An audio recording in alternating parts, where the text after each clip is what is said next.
네, 기록적인 물가 폭등 속에 맞는 추석입니다. 때문에 고향으로 향하는 시민들의 발걸음도 그렇게 가볍지만은 않아 보이는데요. 네, 오늘은 오세훈 서울특별시장과 함께 물가 상황을 비롯해 서울의 이야기 나눠보도록 하겠습니다. 어서 오십시오. 안녕하십니까? 네, 반갑습니다. 네. 시장님께서 오늘 이제 전통시장도 찾으셔서 상인들과 뭐 얘기도 많이 하시고 격려 말씀도 전하시고 또 보니까 필립 골드버거 주한 미국 대사를 만나서 물가 관련 얘기도 나눴다고 들었습니다. 어떤 얘기들이 오갔고 앞으로 서울시의 물가 관련 대책은 어떤지 먼저 여쭙겠습니다. 네. 최근에 물가가 많이 올랐지 않습니까? 많이 올랐습니다. 특히나 이 추석을 맞이해서 꼭 필요한 추석 제수용품 사는데도 굉장히 부담들을 느끼시는 상황인 것 같아서요. 서울시는 뭐 과거처럼 그렇게 그 물가를 억지로 비싸게 못 받게 하는 방법은 사실은 없습니다. 그래서 농수산물 시장을 활용을 해서 그 출하하는 농민들께서 되도록이면 빨리 많이 출하를 해서 필요한 양의 한 10% 정도가 더 공급되게 함으로써 비싸지지 않도록 하는 방법을 쓰는데요. 이제 그렇게 해서 지금 추석 제수용품을 비롯해서 몇 가지 관리를 하고 있고요. 방금 전에 그 주한 미국 대사시죠. 필립 골드버거 대사를 만나고 왔는데 서울시에 예방을 하셨습니다. 예. 그래서 뭐 물가 관련 얘기를 했다 그러는 건 그건 약간 그 잘못 알고 계시는 거고 최근에 한미 외교 현안이 있지 않습니까? 인플레 감축 법안 그것과 관련해서도 언급을 좀 드렸습니다. 한미 동맹이 지금 굉장히 강화되고 있는 시점인데 혹시라도 그 인플레 감축 법안 같은 이슈가 그 한미 간의 동맹에 그 지장을 주면은 안 되지 않겠느냐. 그러니 대사님께서 좀 잘 나서서 한미 간에 그 섭섭한 일이 없도록 좀 중간에서 역할을 해주십사 부탁 말씀드렸고 굉장히 선선하게 긍정적인 말씀을 해주셔서 아마 중간에서 역할을 하시는데 꽤 도움이 되지 않을까 그렇게 생각합니다. 그랬으면 좋겠네요. 부동산 문제를 여쭤보지 않을 수가 없을 것 같습니다. 지난달 정부가 발표한 50만 가구보다 3만 가구를 이상 더 공급을 하겠다 이런 말씀을 하셨어요. 네. 시장님께서 추진하고 계시는 뭐 신통기획이라든지 모아주택이라든지 관련 결로 볼 수 있겠습니까? 이 부분도 궁금합니다. 예, 작년에 제가 보궐선거로 취임하고 나서 43만 가구를 한 5년 내에 공급하겠다 이런 약속을 드렸는데 들어와서 일을 해보니까 43만 가구가 아니라 5년 동안 53만 가구도 가능하다는 보고를 주택 부서에서 받았습니다. 네. 그래서 그 얘기를 했더니 이제 최근에 정부에서 발표할 때 서울에 50만 가구 앞으로 공급하는 계획을 포함해서 발표를 했거든요. 국토부에서.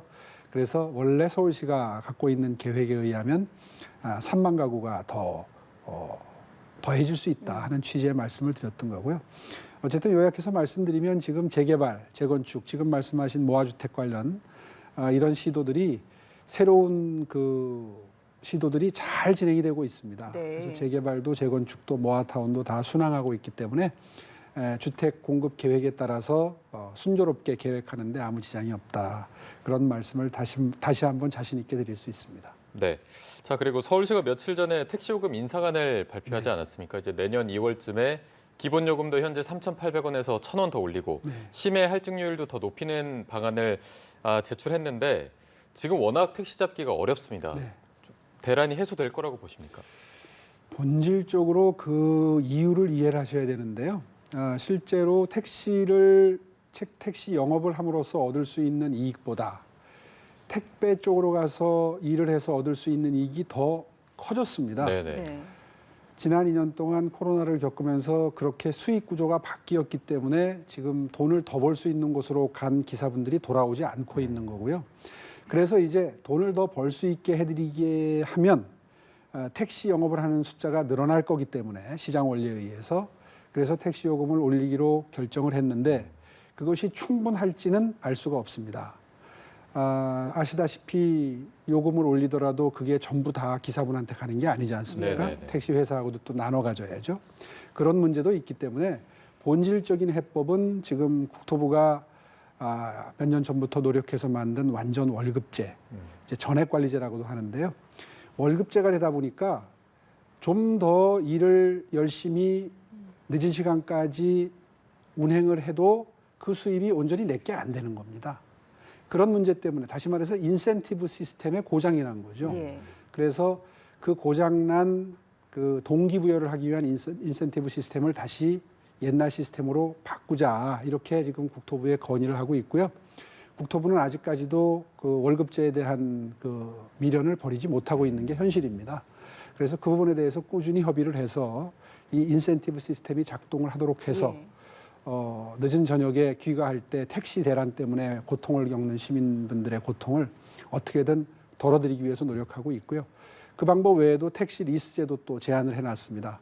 이것 역시 정부와 협의가 잘 돼야 되는데 그 점도 지금 좀 그 국토부가 이렇게 전향적으로 검토하고 있지는 않은 것 같습니다. 일단 연말까지 국토부가 내놓은 해법대로 해보고 안 되면 이제 내년쯤에 이걸 검토하자 이런 입장인데요. 서울시는 이 모든 방법을 동시에 동원하는 게 지금 이 문제를 푸는데 도움이 된다 이런 입장을 견지하고 좀 설득 중에 있습니다. 예, 네. 이건 좀 택시 기사분들에 대한 입장이지만 사실 이용하는 시민들 입장에서는 아무래도 요금 인상이 부담스러울 수밖에 없을 겁니다. 이 부분은 좀 어떻게 보시나요? 예, 아무래도 수입을 늘어나게 해드리지 않으면은 이쪽 그 택시 시장으로 돌아오시기가 쉽지 않죠. 기사분들 입장에서는. 그래서 고육책으로 지금 그런 그 안을 냈고요. 실제로 택시 요금을 올린 지도 몇 년 됐습니다. 예. 모든 물가가 올라가고 있는데 택시 요금을 올리는 게 사실 서울시 입장에서도 굉장히 부담스럽긴 합니다. 그러나 워낙 고통이 심하시다는 하소연들이 많기 때문에 네. 이번에 결단을 해서 논의를 시작을 했고요. 이제 그 절차를 밟고 있는 중입니다. 네. 네, 저희가 국회 상황도 조금 여쭤보도록 하겠습니다. 요즘 워낙에 뉴스에 많이 오르내리고 있기 때문에 특히나 그 국민의힘 내부 갈등 상황이 연일 좀 이슈가 되고 있습니다. 지금 좀 정리가 안 되고 있는 모습인데 어떻게 생각하시는지 좀 궁금합니다. 사실 뭐 여의도 사정에 대해서 그렇게 깊이 있게 알고 있지는 않습니다. 그래서 늘 안타까운 마음으로 지켜보고 있습니다. 예. 어느 정도 좀 거리를 좀 두시는 듯한 말씀인 것 같은데요. 네. 이 질문을 좀 넘어가 보도록 하겠습니다. 저희가 조금 전에 리포트로 좀 소개를 해드렸는데 그 수원 세모녀 사건 네. 복지 사각지대에 계신 분들의 좀 안타까운 사연들이 최근에 알려지면서 이분들을 위한 대책 마련을 호소하는 목소리도 커지는 상황입니다. 시장님께서 공약으로 이제 추진 중이고 있는 안심소득이 좀 근본적인 해법이 될 것이다라고 하셨는데 좀 기존에 있었던 어떤 뭐 생계급여라든지 기본소득이라든지 관련해서 어떤 차이가 있는지를 좀 먼저 궁금합니다. 예, 잘 아시다시피 안심소득은 기존의 복지 사각지대에 있었던 지금 현재 기초수급자, 차상위 이런 제도, 기존의 제도로 혜택받는 분이 서울에 33만 가구. 33만 명. 그런데 사실 그 정도 수입을 그 기준으로 어려운 분들을 가구 수로 계산하면 110만 가구. 그러니까 이 기초수급자나 차상위 계층 보호 제도를 통해서 보호를 하더라도 약 8, 90만 가구 정도가 사각지대에 놓여 있는 겁니다. 네. 그러니까 언제라도 수원 세모녀, 송파 세모녀, 뭐 창신동 모자분 이런 그 정말 불행한 일들이 반복되지 않는다는 보장이 없습니다. 지금 현재의 이 부정수급을 막기 위해서 완비된 제도들을 아무리 보완을 한다고 해도 사실 그 사각지대를 완전히 막는 게 힘들다는 판단하에 안심소득 제도를 새롭게 시범 사업을 하고 있는 거고요. 그 원리는 일정한 수입에 미치지 못하는 분들의 경우에는 본인이 일한 거에 더해서 부족분의 50%를 더해드리는 겁니다. 그 도와드리는 정도는 하후상박입니다. 예. 그러니까 어려울수록 더 많이 차등을 도와드리는 두는 거죠. 거네요. 예, 그렇습니다. 기본소득하고 다른 게 그 점이죠. 이제 그것을 지금 3년 동안 시범 사업을 해서 성과를 보아가면서 이제 전국적으로 늘리자 하는 취지에 말하자면 실험을 하고 있는 건데요. 이걸 하게 되면 기존의 기초수급자 제도나 차상위 제도가 사라지고 이걸로 대체가 되는 거기 때문에 굉장히 혁명적인 실험입니다. 예. 근본적인 해법이 될 수 있겠죠. 네. 이게 실행이 되면 지금 겪고 있는 이런 복지 사각지대 문제는 일거에 해결이 됩니다. 이제 다만 재원이 조금 더 들어가고 예. 그 다음에 보완해야 될 것들이 있고 또 실시간 소득 파악이 돼야 되기 때문에 당장 실현하기는 쉽지 않아도 앞으로 한 3년 정도 시범 사업을 거쳐서 앞으로 한 5년 뒤쯤에는 전국적으로 실행하는 게 불가능하지만은 않습니다. 이제 그거는 시범 사업을 통해서 단점들을 보완해 나갈 생각이고요. 그것만 믿고 있겠다는 건 아닙니다. 서울시가 그 지금 현재의 제도를 어떻게 보완을 해서 위기 가구를 발굴하고 한 가구더라도 더 어려움을 겪지 않도록 하느냐 하는 데 대해서는 지금 제도를 보완 중에 있고요.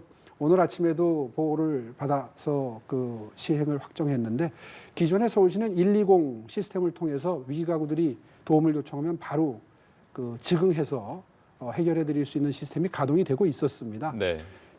조금 전에 나가는 뉴스를 보니까 이제 경기도가 그걸 시작하는 모양인데요. 저희 서울시는 진작부터 하고 있었고요. 더 완비를 하겠습니다. 한 번 더 완비를 해서 110에 전화를 하면 복제에 대해서 필요한 게 바로 연결될 수 있도록 하는 시스템을 보완하고 선 지원 후 정산하는 시스템을 도입해서 위기가구가 하소연을 하게 되면 바로 신속하게 도움을 드릴 수 있는 시스템을 추석 직후부터 다시 한번 완비된 시스템이 이제 가동되기 시작할 겁니다. 네. 자, 그리고 이제 마지막으로 최근에 한 언론 인터뷰를 보니까 요즘 들어 부쩍 5선을 고민하고 있다라고 말씀해 주신 것 같습니다. 향후 행보에 대해서 간단히 좀 말씀 부탁드리겠습니다. 예, 서울시정에 100%의 에너지를 제 모든 정성과 에너지를 투입하겠다는 제 의지의 표현입니다. 뭐 자꾸 다음 정책 뭐를 물어보는 질문들이 인터뷰 때마다 나와서 그런 거 생각 안 하고 서울시정에 올인하겠다 하는 취지의 답변을 드리고 있습니다. 알겠습니다. 오늘은 오세훈 서울특별시장과 함께 물가를 관련해 여러 가지 서울시의 대책들 이야기 나눠봤습니다. 오늘 말씀 고맙습니다. 고맙습니다. 고맙습니다.